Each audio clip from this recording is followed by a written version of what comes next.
For centuries, geography has determined trade. Ships followed the shortest practical route. The West Asia connected major energy market. The Suez Canal connected Asia and Europe. The Strait of Hormuz that became one of the world's most important energy, choke point. But now another route is attracting attention: the Arctic. China is expanding its interest in the Arctic shipping. Russia is developing the North Sea route, and the arrival of Chinese container ship Zinzhenhai 1, it is being presented as another step in China's so-called Ice Silk Road ambition. Why this matters? Let's talk about that. This matters because the Northern Sea route, it could significantly shorten some shipping journeys, and that too between China and Europe. If we compare it with traditional route through the Suez Canal. For decades, the Arctic, it was treated as an extremely difficult environment for specifically the commercial shipping. Ice, extreme weather, limited infrastructure, long period of darkness.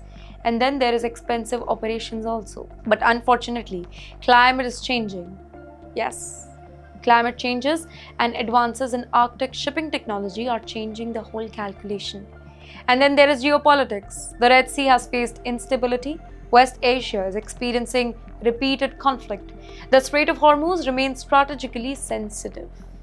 And let's be honest here, when shipping routes become risky, companies start looking for alternatives. And that is how geography changes. Everything is interconnected, not overnight, but gradually. A route that looked expensive, that becomes viable.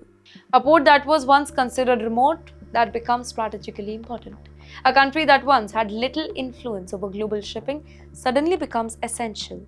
And that's exactly why Russia and China are looking towards the Arctic. Russia controls a huge portion of the Northern Sea route.